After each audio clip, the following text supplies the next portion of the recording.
G'day guys, welcome back to this week's episode. This week we're following on from Aaron's video last week and we're going to talk all things Hilux. So thanks for tuning in, let's get to it. So in this video I'll just try and answer some of the queries and questions that we've had since we first left on our trip, as well as why we bought the Hilux and some of the specs about the Hilux and how these specs led to us buying the caravan that we did. So we bought the Hilux in 2024. It was mainly a work vehicle for me because we really enjoyed camping and we were pretty avid tent campers. We also wanted a vehicle that we could just throw the kids in, throw the camping gear in the back and take off up the beach for a weekend or a long weekend or whatever. We had no intention of ever towing a caravan when we bought the car, even though Aaron and I had always said that we'd love to do a lap of Australia one day. We actually never thought that we'd be doing the lap right now. We always thought it'd be later on in life when the kids were all grown up and moved out. So we bought the car in April 2024, and with the Hilux in our possession, we decided to go on this trip in November of 2024. So it wasn't that long between when we decided to when we actually left for the trip. It was like, I think it was like 4 months or something. So, and over Christmas. So we had a lot to get done in a very short period of time. We'd never been caravanning before.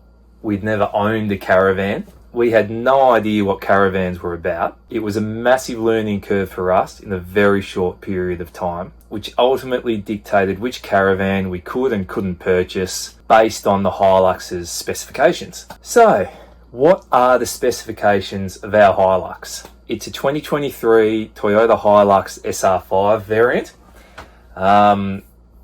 It came to us, or we purchased it stock as a rock with alloy tray and a few genuine Toyota accessories. So you've got the premium steel bull bar, you've got the snorkel, we got the tow bar. We also had the front and rear recovery points installed. That was all prior to us picking up the car brand new. Now, yeah, if you don't know, or as we discovered, and if you didn't know, the Hilux's weight limits, its weight limits aren't as, forgiving, favourable as other dual cab four-wheel drives in the market. That's not to say it isn't capable. It's just we had to do a fair bit more research, and also it limited us to a certain number of caravans. It narrowed up our options from, say, here down to here. So we'll just have a look at some of the numbers. The Hilux has a GVM of 3,050 kilograms and a GCM of 5,850 kilograms. And it's also got a tow capacity of 3.5 tonne. The important numbers there are your GVM and your GCM. So we'll just have a look at a couple of scenarios. If we have the Hilux fully loaded to its maximum GVM, it means the maximum we could tow is obviously 5850 minus 3050, so it's 2.8 tonne. That's the maximum we can tow with a fully loaded car. On the other side of things, if we wanted to tow the maximum 3.5 tonne, then the car can only weigh 5850 minus 3.5 tonne, which is 2,350 kilograms or 2.35 tonnes. Now, given the Hilux has a tear weight of about 2.2 tonne, this only leaves you 150 kilos before you're overweight. So you chuck me in the driver's seat at 105 kilos plus a full tank of fuel, then boom, you're overweight. So realistically, you can't tow 3.5 tonne with a Hilux, even though they say it's rated to 3.5 tonne. It's completely false advertising. So if you're in the market for a tow vehicle, just double check those weights, because a lot of the time they'll say that it's rated to a certain tow capacity, but when you do all the sums, you can't actually do it without putting nothing in your car. With those two scenarios in mind, this is where I ask the question, well, what can a Hilux tow? And what size caravan should we be looking at buying? Are we limited to a camper trailer? Are we limited to a 16-foot hybrid on-road van? So this is when I made my spreadsheet. As an engineer, always like to dot my I's and cross my T's. Spreadsheets are always a bit of a joy of mine. Anyway, I'll show you a picture of the spreadsheet I did up and exactly how I did it. Firstly, I listed all the weight limitations of the car, and then I realised I needed to know what the tear weight or the current weight of the car was. So if you ever need to weigh your car, I recommend taking a load of green waste or rubbish to the tip, and then on your way out, drive across the weighbridge. And that'll give you a fairly accurate to within 10 kilograms measurement of what your car weighs, and it's totally free. This then gave me a baseline for the car, which enabled me to know what the car weighs every time I added something to it. So any piece of, or anything like the kids, Erin, anything in the tray. So if I knew what it weighed, I could add it in. So I then listed everything I'd then add to the car that wasn't with me on the weighbridge. You see here, I've got a hitched payload, I guess you'd call it, and an unhitched list. The hitched one has the tow ball weight included, whereas the unhitched one obviously doesn't, because it doesn't have the tow ball weight. And then I've put over here the caravan, what we think we're going to put in the caravan. So the payload of the caravan. And then by plugging in the tear weight of the caravan, it will then show whether all the weight limits are under or have been exceeded. The green cells will turn red.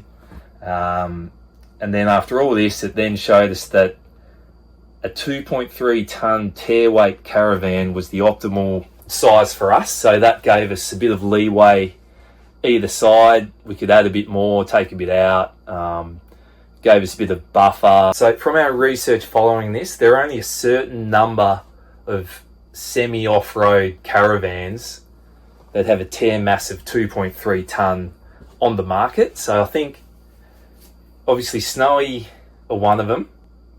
Windsor, I think some of the Genesis models are under that 2.3 tonne. There's the Crusader bunkies we were looking at. I can't remember, one of the Essential caravans, and I think Coromal or however you say it. I think they're the other one. There's probably others out there, but they're the ones that we came across, which we were looking at. We eventually came across this Snowy. It's got a tear weight of 2,315 kilos, and we know that you've got to add the water in the tanks and the gas cylinders and all the bits and pieces that they add to it after it gets taken out of the factory. So we accounted for all that, most of it. And that's how we came across this Snowy. So I think the moment we walked through it, we knew it was the van for us, and we ended up buying it. If you haven't watched the video from last week, Erin does a full run through of the van, the layout, the features, all the accessories in it, bits we like about it, the bits we don't like so much about it, and go and check that out. So after the van, what did we do to the Hilux in order to tow this thing? So as I said before, the Hilux came stock as a rock with the alloy tray, bull bar, snorkel, tow bar, and the recovery points, and that was it. The first thing we did was upgrade our suspension.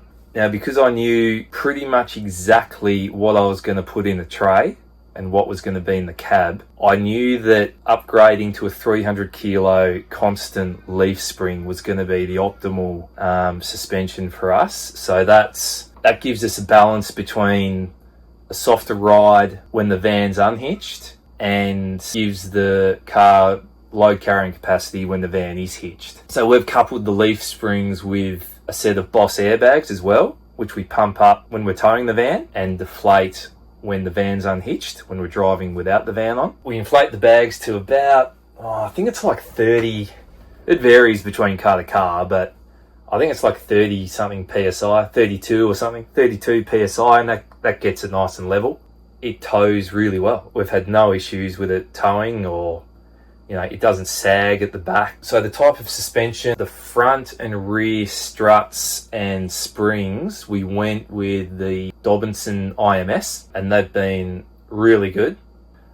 And we sourced them from a mob on the Sunshine Coast called Forward Drive Direct. They're a wholesale suspension distributor, and we had them installed by the good people at Kaluan Automotive. So if you're on the sunny coast and you need a suspension kit supplied and installed, I'd recommend going through those guys. They were really good and probably the best value for money that we came across. I got a lot of quotes from a lot of different people. And I also got a new set of upper control arms, so that helps with the camber angles of the tyres. So when you get the wheel alignment done, it's sort of hard to explain, but it just corrects the angles like that. Oh yeah. And it just helps with tyre wear and all that sort of stuff, and scrubbing. It helps with the distance between the mud flaps of the tyres. And yeah, if you don't know what sort of suspension to get, I do recommend getting your van and car combination professionally weighed, and they'll tell you, like, you know, you've got this much weight in the tow ball, your car weighs this much. I recommend getting a such and such suspension kit with a GVM upgrade if you need it. Yeah, but because I knew exactly what I was going to put in the car, that made our decision a fair bit easier. So the next thing we did, we swapped the 50mm ball hitch over to a DO35 or DO35, because we knew we were going to do some not off-road tracks, but, you know, get off the beaten track every now and then, hit the gravel roads and a bit of sand and some bush tracks here and there.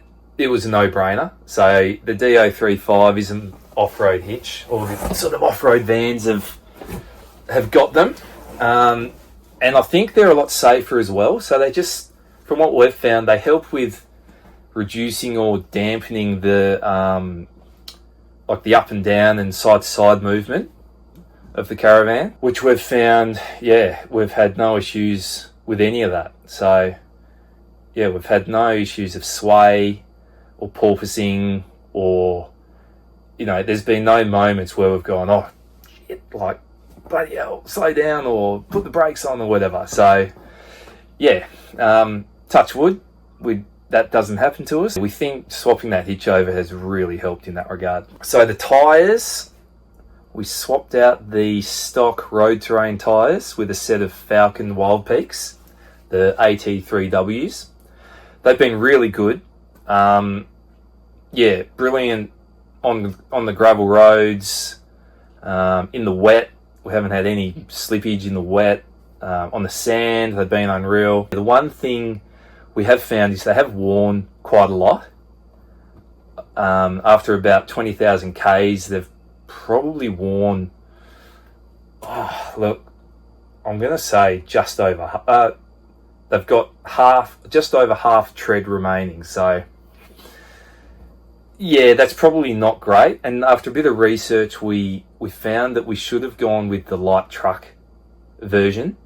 So we just went with the normal, what do you call it, like passenger, I think it's passenger version. They have worn a fair bit. So if you're in the market for new tyres and you are towing a caravan, always go the light truck version. It just gives you way more strength and your tyres will last a lot longer. So we're hoping these tyres will get us back home at the end of our trip, and then once we get back, we'll swap them over for something a bit more robust. Our brake controller, we didn't go with the Red Arc Tow Pro Elite. I chose the elect brake system, which is a externally mounted system. You attach it to the drawbar of the caravan, and it's controlled by a Bluetooth remote, which we've just attached on the dash or near the center console in our car, and it just you plug it into the USB charger, and it just functions like that. And we've had no issues with it. It hasn't dropped out, it hasn't disconnected. We've heard heaps of stories on the road of everyone's Tow Pro Red Arc systems not working the way they should be and all this sort of stuff. But the elect brakes have been fantastic. Yeah, so they've worked as they should. You can adjust the sensitivity, so it's a what do you call it, like a proportion based brake system. It'll brake proportionally to the amount of pressure you put on the brake pedal.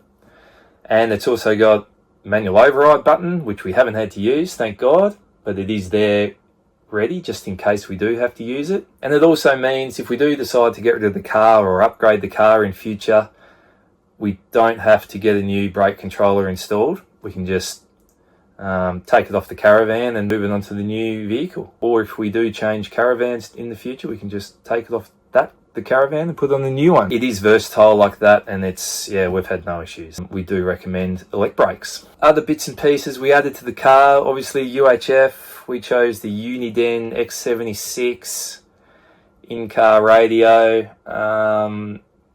It's been fine. It's a UHF. We added a steady light bar to the bull bar. We haven't had to use it because we don't drive in the dark.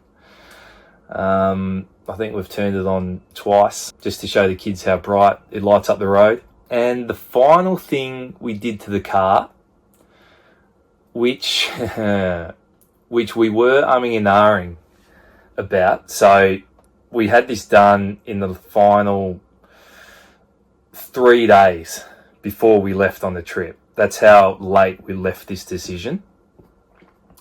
We had a tow tune and torque converter lockup kit installed.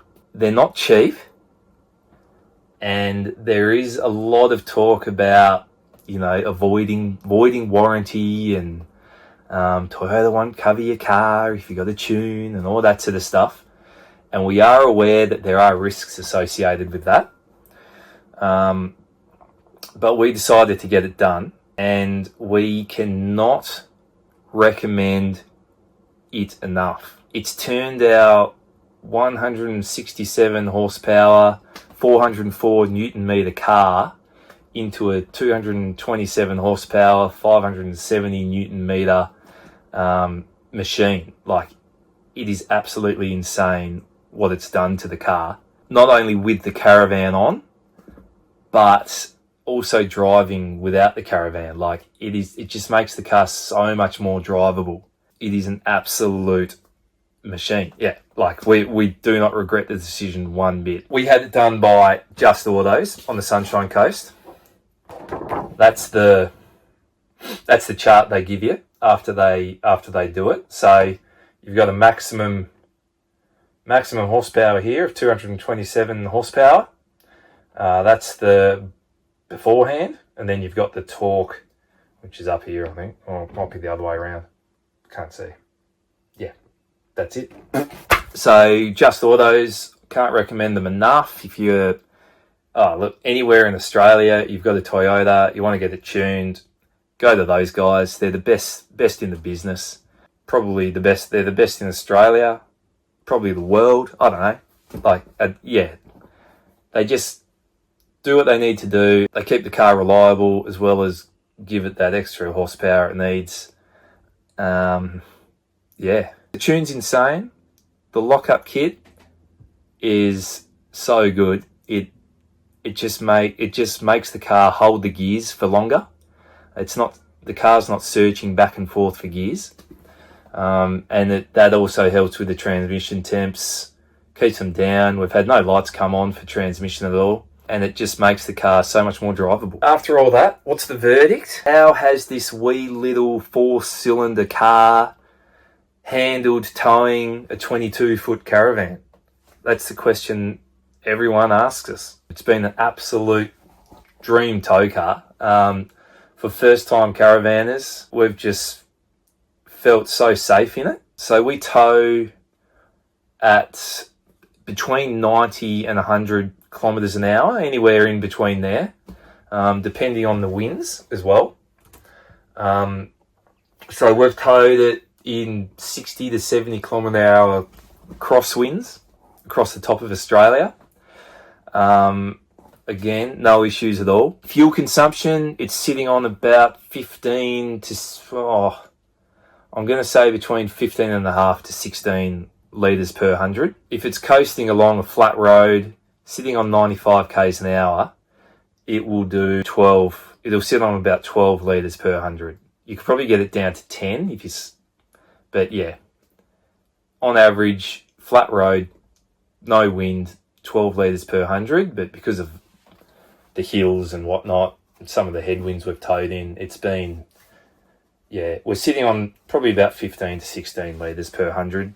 The tune and lockup kit has helped that as well. We're thinking the money we forked out for the tune and lockup kit has saved us at least in probably half the fuel that we were going to use. Up hills, no issues. We can pull the van up a hill sitting on 80. If you put the foot down, it pulls it harder. We don't though, just because of the fuel consumption. We haven't had any sway. We haven't had any scary moments where we've gone, oh shit, like, hold on. A lot of other people we've spoken to have, and they've been using Nissan Patrols and 300 series Land Cruisers. Mind you, towing slightly heavier vans than ours, but it's all relative. The brakes are working as they should. It's just been the perfect tow vehicle for us. Like, yeah, we've got no complaints about it whatsoever. One thing I didn't mention, and I don't know if I should, hopefully our insurance company doesn't come across this, but we don't have an anti-sway system installed on the Caravan. We did ask about it at time of pickup when we picked up the Caravan, and we were told whether it's right or not, because the van has independent rubber torsion suspension. And we were told that helped with the sway. I sort of went, oh, okay, yeah, righto, we'll test it out, see how it goes. But yeah, we've had no sway whatsoever. It's been incredible. It's probably attributed to, as well, to a correctly loaded van as well. So when we had it weighed, tow ball weight was sitting at about 9.5%, which is where you need to be. You need to be between that 8 to 12, they reckon. So we think that that's a reason why as well, why we've had no issues with the towing. Look, I think that's about it. So we found the weight report after a bit of digging in the Caravan. So I guess we'll just go through top to bottom, and we'll tell you what the weights came up as. And then I've pulled up the spreadsheet that I did up, and this is actually the first time I've done this. I'm actually comparing what it was to what we actually predicted it was, and it's actually within like 10 kilos. It's insane. So, so yeah, looking at the tow vehicle, so you've got the brake tow capacity, compliance, 3.5 ton towing. So the actual towing is 2826. So that's the ATM of the Caravan. And then if you look down at the spreadsheet, we predicted an ATM of 2829. So we're 3 kilos out there. GVM of the car is 3,050 kilos. The actual GVM unhitched is 2704. And we predicted 2714. So we were 10 kilos out there. The GVM when hitched up, so that's adding the tow ball mass, is 2965. And we predicted 2969. So we're 4 kilos out there. And the overall combination mass, so the GCM 5850 is actually 5530. So we're well under in the GCM. And 5543 was our predicted GCM, so we're 14 kilos out there. Tow ball mass, so we aimed in the spreadsheet to get 9%. The weight of the van, so tow ball mass, it ended up being 9.24%, so 261 actual instead of 254 predicted. GTM of the trailer. So that's when hitched up. You've got the ATM minus the towable mass is 2565.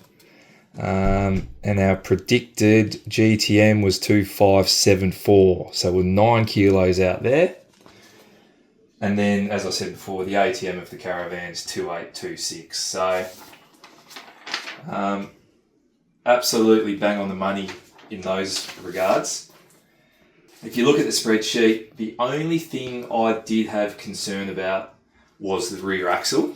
Our estimates showed us going just over by about, 50 kilos. So when we got it weighed, the actual rear axle weight was 1728. So it was under what we thought it was going to be, but still over by 28 kilos.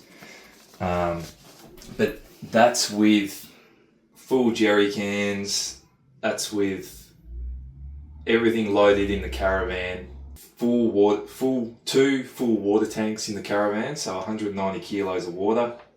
So we did actually move some stuff around just to get that rear axle weight down a bit. So yeah, we very close to the rear axle. That's based on stock compliance, 700 kilo rating stock. We've had the suspension upgrade, so we just haven't had the GVM upgrade. So I know we're very close. There probably have been times, as I've said, that we have been over, but I'm fairly confident that most of the time we are under, and even if we do creep over a little bit, we do have that suspension upgrade. So I know it's safe. Just legally, we don't have that compliance plate. So yeah, we try and not travel fully loaded, if that makes sense. So there you have it. That's the weight summarised. Anyway, so there you have it. I hope that's answered some of your questions. And a lot of people on the road towing large vans with Hiluxes who have echoed our thoughts. They are a great tow vehicle, contrary to what all the experts on those Facebook groups tell you. Don't let them tell you otherwise. I haven't come across a Hilux with a failed transmission of a tow truck. Anyway, touching wood if you made it through to the end, and yeah, we'll see you next week. Cheers.